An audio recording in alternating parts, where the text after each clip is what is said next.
Hallo zusammen, wir sind Anna und Olli und heute zeigen wir euch die 3 schönsten Strände auf Tassos. Wir zeigen euch die Strände so, wie sie wirklich sind. Für Familien, für Fotografen, für alle, die wissen wollen, wo es sich lohnt. Wir haben alle 3 besucht und ich sag euch, die sind komplett unterschiedlich. Der eine ist exotisch, wie die Karibik, der nächste perfekt für Familien und dann kommt noch ein dritter dazu. Wir zählen rückwärts runter, also Platz 3, 2 und 1. Und wartet, bis wir zu Platz 1 kommen, da wird es nämlich richtig spannend.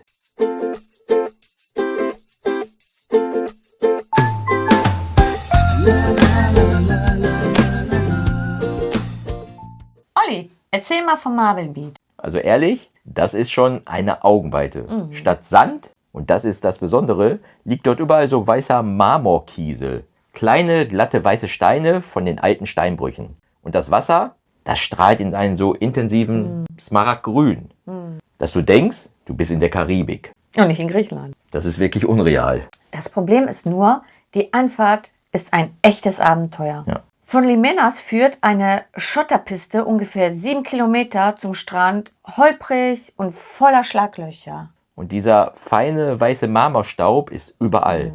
Danach ist dein Auto komplett weiß. Ja. Schön, wenn man mit einem schwarzen Auto hinfährt, ne? Ich meine wirklich komplett weiß gepudert. Das ist nicht übertrieben. Unser Auto, unser Leihwagen, zum Glück sah aus wie ein Gespenst, das gerade eine Mehlsackschlacht verloren hat. Danach brauchst du echt eine Waschanlage. Ja. Es gibt eine Alternative. Taxiboote ab Limenas. Die kosten ungefähr 15 € pro Person.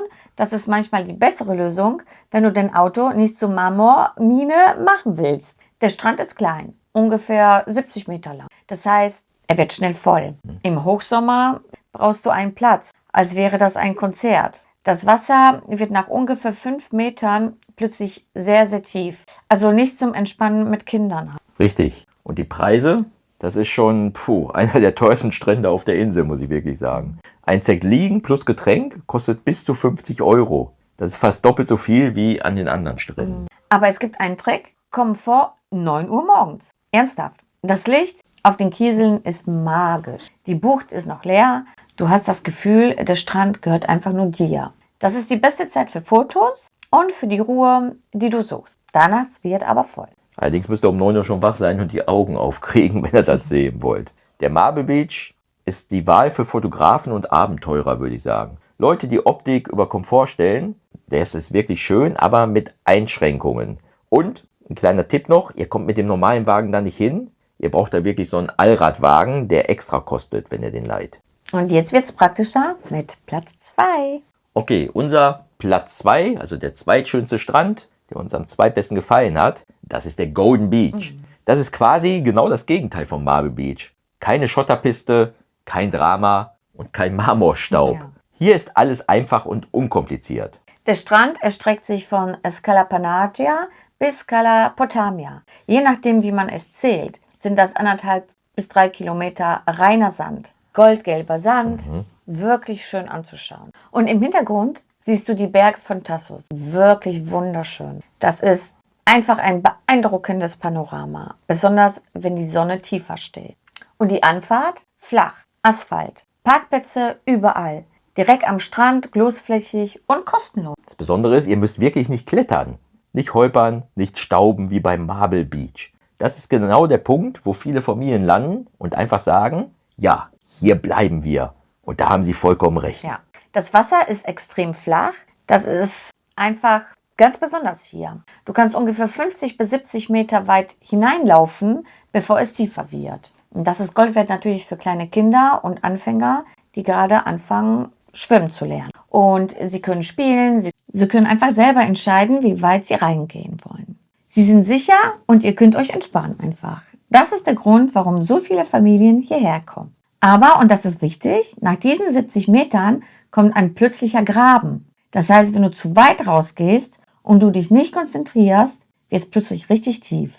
Das solltest du unbedingt wissen. Richtig. Es ist nicht gefährlich, wenn du es weißt. Es ist nur überraschend, wenn du es nicht erwartest. Die Infrastruktur ist hier perfekt.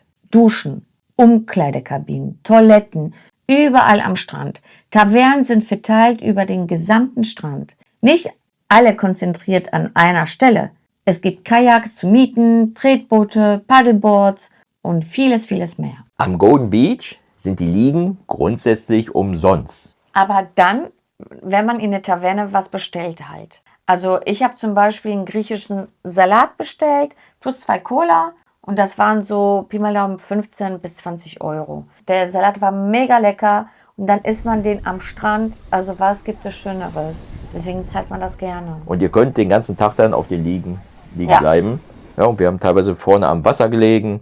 Also das hat sich schon wirklich gelohnt. Und jetzt kommen wir zu dem Strand, der uns wirklich am besten gefallen hat. Unser persönlicher Platz 1. Und ehrlich, jetzt wird es richtig interessant. Es geht um den Aliki Beach. Er liegt im Süden der Insel und besteht aus 2 Buchten auf einer Halbinsel. Das erste, was dir auffällt, das Wasser ist kristallklar und türkis. Genauso wie bei Marble Beach, aber ohne das ganze Drama.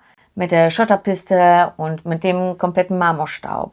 Der Strand, mehlfein. Das klingt komisch, aber genauso ist es. Wirklich. Also wirklich ganz soft und wenn du reingehst, ist das wie Laufen auf Puder. Ne? Ich nehme kein Puder, das kann ich nicht sagen.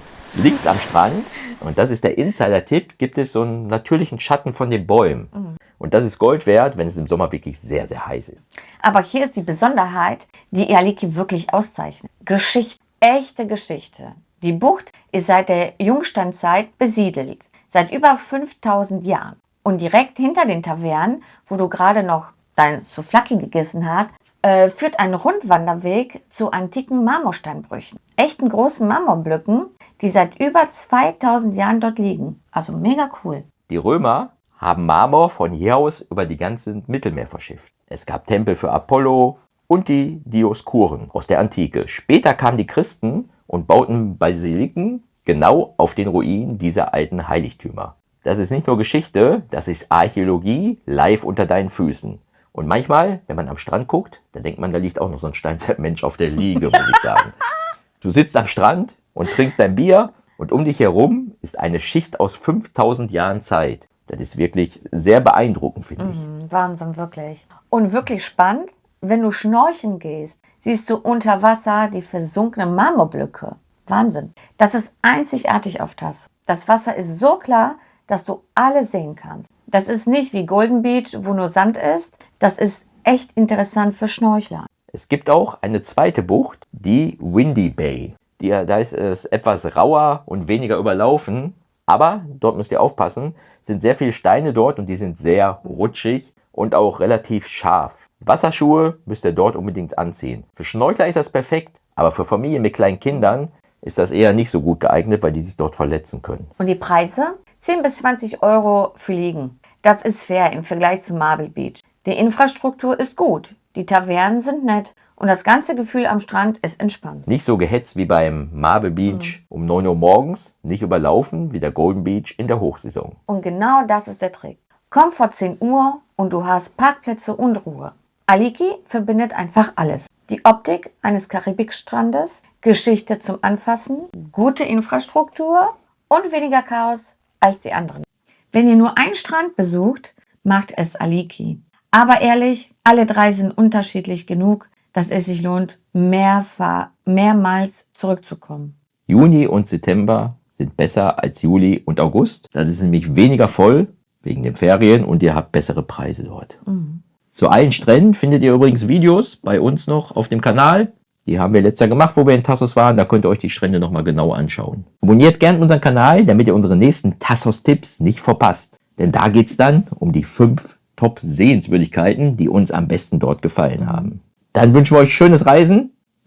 Ganz viel Spaß in Griechenland auf Tassos. Was ist euer liebster Strand? Schreibt es gerne unten rein. Also euer liebster Strand auf Tassos, nicht in der Karibik. Nee. Schreibt es gerne unten in die Kommentare. Ich bin gespannt, Ich auch. was da noch für Vorschläge kommen. Ja. Schönes Reisen. Euer Olli. Und eure Anna. Ciao. Ciao.